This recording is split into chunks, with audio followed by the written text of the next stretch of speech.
আমি জানি পুরুষের জন্য টাকনুর নিচে কাপড় পরা হারাম, কিন্তু শীতকালে ঠান্ডা নিবারণ করার জন্য কি টাকনুর নিচে কাপড় পরা যাবে? আমি একজন মসজিদের ইমাম, আমি দাঁড়িয়ে মিলাদ না পড়ায় আমাকে অনেক ঠাট্টা করে, আমার করণীয় কি? ব্যাংক লোন নিয়ে সেই টাকা বিদেশ গেলে ইনকাম কি হালাল হবে? শিয়া বা কাদিয়ানির পিছনে নামাজ আদায় করা যাবে কিনা? অমুসলিম বয়োজ্যেষ্ঠ ব্যক্তির কাছে দোয়া চাওয়া যায় কিনা? কেউ যদি সৌন্দর্য বৃদ্ধির জন্য দেহের আকৃতি বদলায়, পরে সে তার ভুল বুঝতে পারলে তার কি করা উচিত? বিয়ের সময় পাগড়ি শেরওয়ানি পরার বিধান কি? অনেকে মাজারের টাকা দেয় এবং মাজারে মোমবাতি জ্বালায়, এবারে কিছু বলুন। আমি 5 মাসের গর্ভবতী, শীতের সময় তায়াম্মুম করে নামাজ আদায় করতে পারবো? ব্যাংক থেকে প্রাপ্ত সুদ দিয়ে কি ঋণগ্রস্ত ব্যক্তিকে সাহায্য করা যাবে? আর দেরি না করে চলুন আপনাদের জিজ্ঞাসার জবাবের আলোকিত ভুবনে আমরা প্রবেশ করি। রাফি খান লিখেছেন, ব্যাংক লোন নিয়ে সেই টাকা বিদেশ গেলে ইনকাম কি হালাল হবে? আপনি বিদেশ গিয়েছেন ব্যাংক লোন নিয়ে, কাজটা হারাম করেছেন। যদি ব্যাংক লোনটা সুদি লোন হয়ে থাকে, কাজটা হারাম করেছেন, যার কারণে আল্লাহর কাছে ইস্তিগফার তওবা করবেন। কিন্তু সেখানে যাওয়ার পর আপনি বৈধ খাতে শ্রম দিয়ে পারিশ্রমিক নিয়েছেন, এভাবে উপার্জন করেছেন, আপনার সেই উপার্জনটা হারাম হয়ে যাবে না, সবগুলো সেটা জায়েজ হবে। শাহিদুল ইসলাম আপনি লিখেছেন, শিয়া বা কাদিয়ানির পিছনে নামাজ আদায় করা যাবে কিনা? কাদিয়ানিরা কাফের, অমুসলিম, তাদের পিছনে নামাজ আদায় করলে নামাজ হবে না।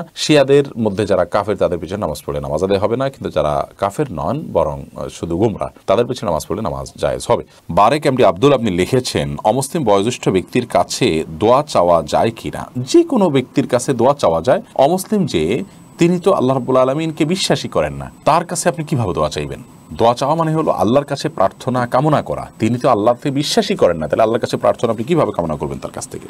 এমডি আব্দুল্লাহ রাইয়ান আপনি লিখেছেন, কেউ যদি সৌন্দর্য বৃদ্ধির জন্য দেহের আকৃতি বদলায়, পরে সে তার ভুল বুঝতে পারলে তার কি করা উচিত? যদি মৌলিকভাবে কোনো স্ট্রাকচারে পরিবর্তন আনে বা আকৃতিতে পরিবর্তন আনে, তাহলে সেটা তো গুনাহের কথা। আল্লাহ তাবদীল খালকিল্লাহ, আল্লাহ তাআলার সৃষ্টিতে কোনো পরিবর্তন করা এটা জায়েজ নেই। সেটা সৌন্দর্য বর্ধনের নামে হোক বা শখের বশে হোক। হ্যাঁ, চিকিৎসার জন্য যদি হয় সেটা ভিন্ন কথা, জায়েজ আছে। তো যাই হোক, এরকম কাজ যদি আপনি করে থাকেন যে সৌন্দর্য বর্ধনের জন্য আপনি মৌলিক পরিবর্তন করে ফেলেছেন সৃষ্টিতে বা আকৃতিতে, তাহলে সেক্ষেত্রে সেটাকে এখন যদি রিকভার করার সুযোগ থাকে, আবার আগের জায়গায় যাওয়ার সুযোগ থাকে, তাহলে আপনাকে সেটা করতে হবে।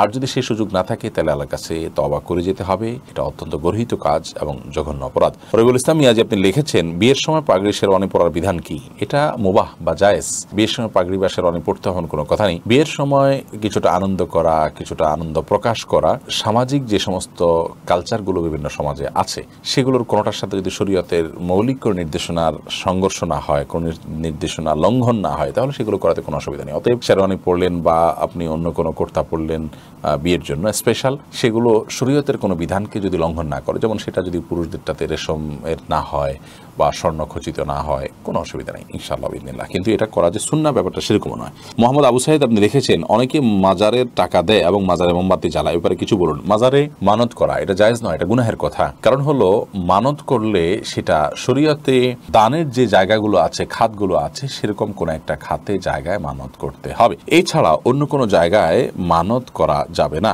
মাজার বা কোনো কবর, এখানে মানত করা বা এখানে দান করার জন্য শরীয়তের কোনো নির্দেশ নাই। আর এই টাকাগুলো দিয়ে সেখানে শিরকি বিভিন্ন কাজ হয়ে থাকে, অতএব সেখানে দান করা মানে শিরকের আয়োজনকে সহযোগিতা করা। আর দ্বিতীয়ত হলো, এটা আপনার মানতের লিগ্যাল বা আপনার বৈধ কোনো খাত নয়, ভ্যালিড কোনো খাত নয়, সেজন্য এটা করা যাবে না, গুনাহের কথা এটি। সেখানে মোমবাতি জ্বালানো এটা অপচয় ছাড়া আর কিছুই নয়। কেন সেখানে মোমবাতি জ্বালাবেন? মোমবাতি তো জীবিত মানুষের প্রয়োজন, আলোর জন্য। সেখানে মোমবাতি জ্বালালে গুনাহ সওয়াব হবে, কোন উদ্দেশ্য পূরণ হবে, এগুলো শিরকি বিশ্বাস। আল্লাহ তাআলা আমাদেরকে বাঁচার তৌফিক দান করুন। এরপর আসমা আক্তার আপনি লিখেছেন, আমি 5 মাসের গর্ভবতী, এখন তো শীতের সময়, তাই আমি কি তায়াম্মুম করে নামাজ আদায় করতে পারবো? প্রথম কথা হলো, গর্ভবতী হলে তায়াম্মুম করে কেন নামাজ পড়তে হবে? গর্ভবতী হলে যে পানি স্পর্শ করলে যে আপনার বড় কোনো ক্ষতি হবে, ব্যাপারটি তো সেরকম নাও হতে পারে। যদি এমন হয় যে আপনি সার্বিকভাবে এমন অবস্থার মধ্যে আছেন যে আপনি যে ঠান্ডা পানি আছে সেটা দিয়ে অজু করলে আপনার অথবা গর্ভস্থ সন্তানের বড় কোনো ক্ষতি হতে পারে, এরকম যদি হয়, তাহলে সেক্ষেত্রে বিকল্প হলো আপনি গরম পানি করে নেবেন। গরম পানি করে নেওয়ার ব্যবস্থা আজকাল সব জায়গায় আছে কম বেশ।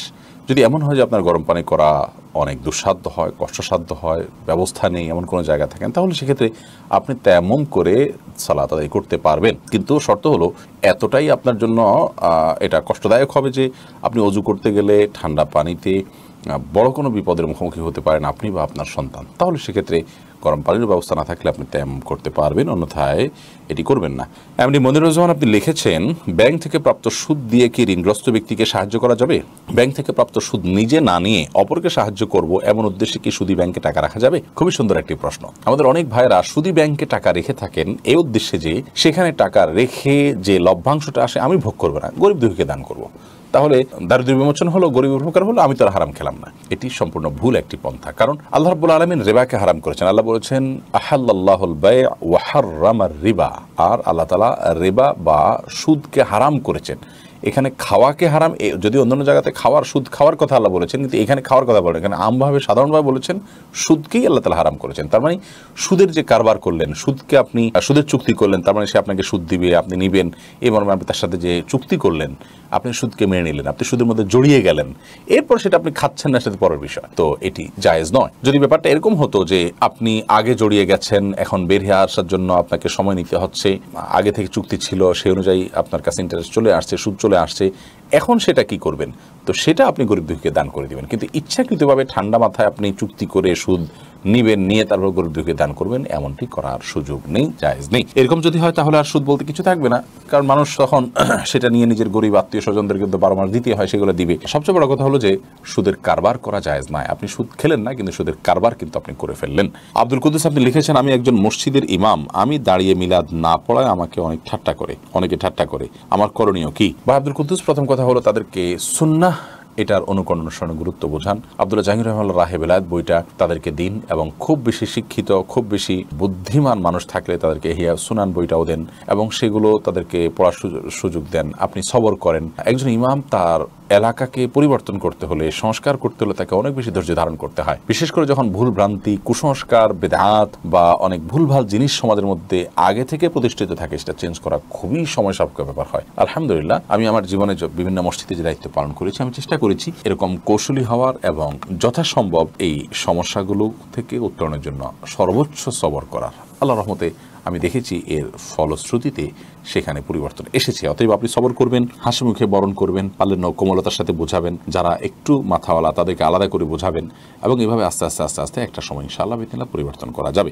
এরপরে আব্দুল্লাহ আল কাইয়ুম আপনি লিখেছেন, আমি জানি পুরুষের জন্য টাকনুর নিচে কাপড় পরা হারাম, কিন্তু শীতকালে ঠান্ডা নিবারণ করার জন্য কি টাকনুর নিচে কাপড় পরা যাবে? শীতকালে টাকনুর নিচে যদি কেউ কাপড় পরেন শুধুমাত্র ঠান্ডা এবং শীতের যে প্রকোপ সেটা থেকে আত্মরক্ষা করবার জন্য, তাহলে সে বিষয়ে শরীয়তের দিক নির্দেশনা হলো যে সাধারণ শীতের জন্য টাকনুর নিচে কাপড় পরা যাবে না। কারণ টাকনুর নিচে কাপড় পরা পুরুষদের জন্য, অর্থাৎ উপর থেকে যে কাপড়গুলো সাধারণত টাকনুর উপরে থাকে বা উপরে রাখার মতো, সেগুলোকে টাকনুর নিচে নেওয়া, উপর থেকে যেতে যেতে টাকনুর নিচ পর্যন্ত যাওয়া, এটা জায়েজ নয়। মোজা এটা থাকেই টাকনুর নিচে, অতএব সেটা কথা ভিন্ন। বা মোজার সাথে পাজামা অ্যাটাচড করা থাকে কিছু, সেগুলোর কথা ভিন্ন। তো যাই হোক, সাধারণত লুঙ্গি, চাদর, জামা, প্যান্ট, তারপরে ট্রাউজার, এই জাতীয় যেগুলো আছে সেগুলো টাকনুর নিচে পড়লে সেটা গুনাহ হবে। যেহেতু হারাম হবে, তো হারাম কোনো কাজ এটা শুধুমাত্র একটু শীতের কষ্ট হচ্ছে এই ঠুনকা অজুহাতের ভিত্তিতে করা যাবে না। কারণ হারাম থেকে বেঁচে থাকার জন্য একজন ইমানদারের সর্বোচ্চ প্রচেষ্টা থাকতে হবে। এটা কবিরা গুনাহ, মহাপাপ, এর কারণে